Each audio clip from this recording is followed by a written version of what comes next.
नमस्कार जय जगन्नाथ आम चैनल को आपण मानकु बहुत बहुत स्वागत। सांग माने 29 मार्च सूर्यपराग दिन चुपचाप करिनियंतु लवंगर एही महा उपाय। जीवनर सबु कष्टरू आपणंकु मिलिजिब मुक्ति। भगवान सूर्यदेवंक कृपारू आपणंक जीवनरे हेब धनर वर्षा। खुशी रे पूरी उठिब आपणंक घर परिवार। आपणंकर सबु मनस्कामना हेब तुरंत पूर्ण। आपण होइजिबे कोटिपति। ए वर्ष 29 मार्च शनिवार दिन पड़िबाकु जाउछि सूर्यपराग। सूर्यपराग दिन आपणंकु मिलिबाकु जाउछि एक सुवर्ण सुजोग। 29 मार्च शनिवार दिन वर्षर प्रथम एवं पूर्ण सूर्यपराग लागिबाकु जाउछि। एही दिन मोट 24 प्रकारर शुभ संयोग बनुअछि, जेपरिकी महालक्ष्मी जोग, सूर्य जोग, धन जोग, नक्षत्र जोग इत्यादि। हिंदू पांजी अनुसार एपरी एक सूर्यपराग 500 वर्ष परे पड़ुअछि। एहा एक पूर्ण सूर्यपराग अटे, अर्थात सूर्यपराग समय रे किछि समय पाई सूर्यंक किरण पृथ्वी उपरे पड़िब नाही। ज्योतिष शास्त्र अनुसार सूर्यपराग समय रे दैवी शक्ति मानकर प्रभाव खूब कम होइथाए। एही समय रे करा जाइथिबा समस्त तांत्रिक उपाय शुभ फल प्रदान करिथाए। सांग माने ए सूर्यपरागटी भारत रे दृश्यमान हेब नाही, तेणु हांडी छाड़ पाक त्याग इत्यादि करा जिवो नाही, किंबा देवनीति मध्य निषेध रहिब नाही। किंतु जेहेतु सूर्यपराग एक प्राकृतिक घटना अटे, तेणु एहार प्रभाव पृथ्वी उपरे निश्चित पड़िब। एही सूर्यपराग को अनेक वैज्ञानिकंक सह ज्योतिष पंडित माने मध्य अपेक्षा करी रहिथांती।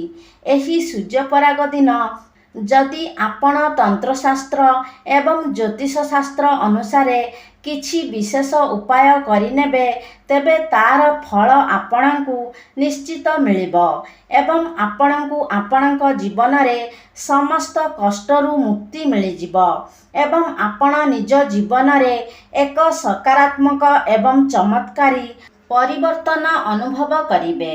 सांग माने जदि आपण तंत्रशास्त्र एवं ज्योतिष शास्त्र अनुसार 29 मार्च सूर्यपराग दिन चुपचाप सठिक मुहूर्त रे 3टी लवंगर एही प्राचीन कालर महा उपाय को करिनेउछंती, तेबे आपणकर सबु मनस्कामना तुरंत पूर्ण हेब। एही उपायटी करिनेले आपणक घरे हेब धनर वर्षा।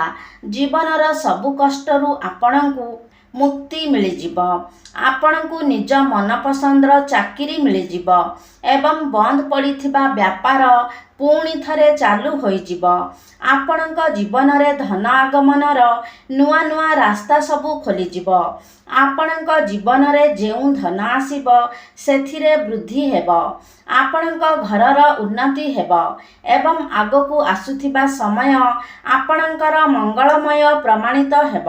सांग माने लवंगर एही उपाय को जदि आपण सूर्यपराग दिन करिनेबे, तेबे आपणंकु तार शुभ फल निश्चित मिलिब।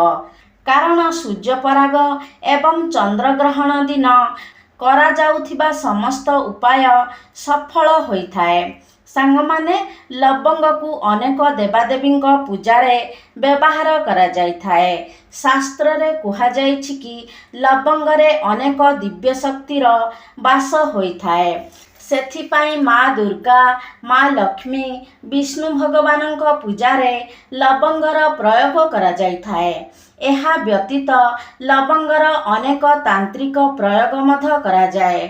अनेक तांत्रिक पूजा रे लवंगर प्रयोग करिथांती। माँ लक्ष्मी को पूजा रे मध्य लवंगर प्रयोग कले से पूजा तुरंत सिद्धि प्राप्त करिनिए।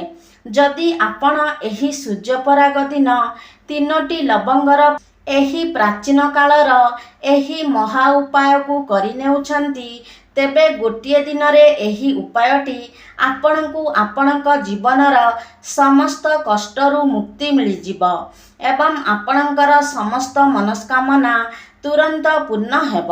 ସବୁକିଛି ସଠିକ୍ ଭାବରେ ଜାଣିବା ପାଇଁ ଭିଡ଼ିଓଟିକୁ ସ୍କିପ୍ ନ କରି ଶେଷ ପର୍ଯ୍ୟନ୍ତ ନିହାତି ଦେଖନ୍ତୁ ଏବଂ ଚ୍ୟାନେଲଟିକୁ ସବସ୍କ୍ରାଇବ୍ କରି କମେଣ୍ଟ ବକ୍ସରେ ଶ୍ରଦ୍ଧା ଓ ଭକ୍ତିର ସହିତ ଜୟ ସୂର୍ଯ୍ୟଦେବ ନିଶ୍ଚିତ ଲେଖନ୍ତୁ। ସାଙ୍ଗମାନେ, ପ୍ରଥମ ଉପାୟଟି ହେଉଛି ଧନ ପ୍ରାପ୍ତିର ମହା ଉପାୟ। ସାଙ୍ଗମାନେ, ଯଦି ଆପଣ ଚାହୁଁଛନ୍ତି ଆପଣଙ୍କ ଘରେ କେବେ ବି ଧନର ଅଭାବ ନ ହେଉ, ଆପଣଙ୍କ ଉପରେ ସର୍ବଦା ମାତା ଲକ୍ଷ୍ମୀଙ୍କର ଆଶୀର୍ବାଦ ରହୁ ବୋଲି, ତେବେ ଏହି ସୂର୍ଯ୍ୟପରାଗ ଦିନ ରାତି 10ଟା ପରେ ଆପଣ କ'ଣ କରିବେ ନା ନିଜ ରୁମ୍ରେ ଗୋଟେ ଘିଅର ଦୀପ ଜଳାଇବେ ଏବଂ ସେ ଦୀପ ପାଖରେ ଏକ ଲାଲ ରଙ୍ଗର କପଡ଼ା ବିଛାଇ ତା ଉପରେ 4ଟି ଲବଙ୍ଗ, 3ଟି କର୍ପୂର ଏବଂ ଗୋଟେ ମୁଠା ଧନିଆ ରଖି ସେ କପଡ଼ାର ଏକ ପୁଟୁଳି ବନାଇ ନେବେ। ସେ ପୁଟୁଳିକୁ ନିଜ ହାତରେ ଧରି 11 ଥର ମାତା ଲକ୍ଷ୍ମୀଙ୍କ ବୀଜମନ୍ତ୍ରକୁ ଜପ କରିବେ। 11 ସଂଖ୍ୟାଟି ମାତା ଲକ୍ଷ୍ମୀଙ୍କର ଅତ୍ୟନ୍ତ ପ୍ରିୟ ଅଟେ। ମାତା ଲକ୍ଷ୍ମୀଙ୍କ ବୀଜମନ୍ତ୍ର ହେଉଛି ଓମ୍ ମହାଲକ୍ଷ୍ମୀ ନମଃ। ଏହାପରେ ସେ ପୁଟୁଳିକୁ ନେଇ ନିଜ ଘରର ଆଲମିରାରେ, ମାନେ ଯେଉଁ ସ୍ଥାନରେ ଆପଣ ଟଙ୍କା ସୁନା ଆଦି ରଖୁଛନ୍ତି, ସେ ସ୍ଥାନରେ ରଖିଦେବେ। ସୂର୍ଯ୍ୟପରାଗ ରାତିରେ ଏହି ଉପାୟଟି କରିନେଲେ ଏ ପୁଟୁଳିଟି ଅଭିମନ୍ତ୍ରିତ ହୋଇଯିବ ଏବଂ ଚୁମ୍ବକ ପରି ଆପଣଙ୍କ ଗୃହକୁ ଟଙ୍କା ଆକର୍ଷଣ କରିବ। ଏହି ଉପାୟଟି କରିନେଲେ ଆପଣଙ୍କ ଜୀବନରେ ଧନର ଆଗମନ ହେବ। ଆପଣଙ୍କ ଜୀବନରେ ଯେଉଁ ଧନ ଆସିବ ସେଥିରେ ବୃଦ୍ଧି ଘଟିବ। ଏହାର ପ୍ରୟୋଗ କେବେ ବି ବିଫଳ ହୁଏ ନାହିଁ। ଏହା ପରର ଉପାୟଟି ହେଉଛି ରୋଗମୁକ୍ତିର ମହା ଉପାୟ। ସାଙ୍ଗମାନେ, ଯଦି ଆପଣ ବାରମ୍ବାର ଅସୁସ୍ଥ ହେଉଛନ୍ତି, ବେମାରୀ ଆପଣଙ୍କ ପିଛା ଛାଡ଼ୁନାହିଁ, ଟଙ୍କା ଖର୍ଚ୍ଚ କରି କରି ଆପଣ ଥକିଗଲେଣି, ତେବେ ଏହି ସୂର୍ଯ୍ୟପରାଗ ଦିନ ଏହି ଛୋଟ ଉପାୟଟିକୁ କରିନିଅନ୍ତୁ ଏବଂ ବିଶ୍ୱାସ ରଖନ୍ତୁ, ଏ ଉପାୟ କଲା ପରେ ଆପଣଙ୍କୁ ରୋଗରୁ ମୁକ୍ତି ମିଳିଯିବ। ଆପଣ କ'ଣ କରିବେ ନା 29 ମାର୍ଚ୍ଚ ସୂର୍ଯ୍ୟପରାଗ ଦିନ ସୂର୍ଯ୍ୟପରାଗ ଲାଗିବା ଆଗରୁ ଏକ ପିତ୍ତଳ ବାସନ ନେବେ। ଏହାପରେ 3ଟି ଲବଙ୍ଗ ନେଇ ସେ ରୋଗୀର ମୁଣ୍ଡରେ ଛୁଆଇ ଆଣି ସେ ପିତ୍ତଳ ବାସନରେ ରଖିବେ। ଏହାପରେ ସେ ପିତ୍ତଳ ବାସନକୁ ନେଇ ନିଜ ଘରର ଛାତ ଉପରେ, ମାନେ ଯେଉଁ ସ୍ଥାନରେ ସୂର୍ଯ୍ୟ କିରଣ ପଡ଼ୁଥିବ, ସେ ସ୍ଥାନରେ ରଖିଦେବେ। ଏହାପରେ 30 ମାର୍ଚ୍ଚକୁ ସେ 3ଟି ଲବଙ୍ଗକୁ ଜଳାଇ ଦେବେ। କେବଳ ଏତିକି ଉପାୟ କରିନେଲେ ଆପଣ ରୋଗମୁକ୍ତ ହୋଇଯିବେ। ତୃତୀୟ ଉପାୟଟି ହେଉଛି ଅନାବଶ୍ୟକ ଖର୍ଚ୍ଚରୁ ମୁକ୍ତି ପାଇବାର ମହା ଉପାୟ।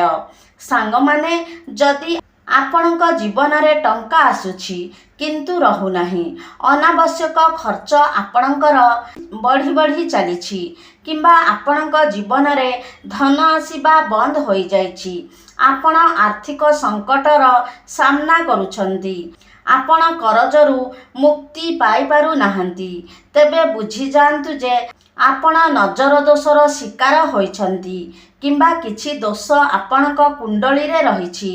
ତେବେ ଆପଣ କ'ଣ କରିବେ ନା ସୂର୍ଯ୍ୟପରାଗ ଦିନ ରାତି 10ଟା ପରେ ଗୋଟେ ଲାଲ କପଡ଼ା ନେବେ। ଲାଲ କପଡ଼ାରେ ଗୋଟେ ମୁଠା ଲବଙ୍ଗ ରଖି ସେ କପଡ଼ାର ଏକ ପୁଟୁଳି ବନାଇ ନେବେ ଏବଂ ନିଜ ଘରର ପୂଜା ଘରେ ସେ ପୁଟୁଳିଟିକୁ ରଖିଦେବେ। ତା ପରଦିନ ଅର୍ଥାତ୍ 30 ମାର୍ଚ୍ଚକୁ ଏହି ପୁଟୁଳିଟିକୁ ନେଇ ମନ୍ଦିର ବାହାରେ ବସିଥିବା ଭିକାରୀକୁ ଦାନ କରିଦିଅନ୍ତୁ। ଏହି ଉପାୟ କଲେ ସମସ୍ତ ପ୍ରକାରର ଦୋଷ ଆପଣଙ୍କ କୁଣ୍ଡଳୀରୁ ହଟିଯିବ ଏବଂ ଆପଣଙ୍କ ଜୀବନରେ ଆର୍ଥିକ କଷ୍ଟ ଦୂର ହୋଇଯିବ। ଏହି ଉପାୟ କଲେ ଆପଣ ଅନାବଶ୍ୟକ ଖର୍ଚ୍ଚରୁ ମଧ୍ୟ ମୁକ୍ତି ପାଇଯିବେ। ଏହାପରର ଉପାୟଟି ହେଉଛି ଘରର ଉନ୍ନତିର ମହା ଉପାୟ। ସାଙ୍ଗମାନେ, ଯଦି ଆପଣ ନିଜ ଘର ପରିବାରର ଉନ୍ନତି ଚାହୁଁଛନ୍ତି, ଦେବାଦେବୀଙ୍କ ଆଶୀର୍ବାଦ ଆପଣଙ୍କ ଉପରେ ସର୍ବଦା ରହୁ ବୋଲି ଚାହୁଁଛନ୍ତି, ତେବେ ଆପଣ କ'ଣ କରିବେ ନା ସୂର୍ଯ୍ୟପରାଗ ଦିନ ସନ୍ଧ୍ୟା 6ଟା ପରେ ଏବଂ 9ଟା ପୂର୍ବରୁ ଘରର ମୁଖ୍ୟ ଦ୍ୱାରର ଦୁଇ ପାର୍ଶ୍ୱରେ 2ଟି ରାଶି ତେଲର ଦୀପ ଜଳାଇବେ ଏବଂ ସେ ଦୀପରେ ଗୋଟେ ଗୋଟେ ଲବଙ୍ଗ ପକାଇ ଦେବେ। କେବଳ ଏତିକି ଉପାୟ ସୂର୍ଯ୍ୟପରାଗ ଦିନ କରିନେଲେ ଆପଣଙ୍କ ଘରେ ଥିବା ସମସ୍ତ ନକାରାତ୍ମକ ଶକ୍ତିର ନାଶ ହେବ ଏବଂ ଘରେ ସକାରାତ୍ମକ ଉର୍ଜାର ବାସ ହେବ।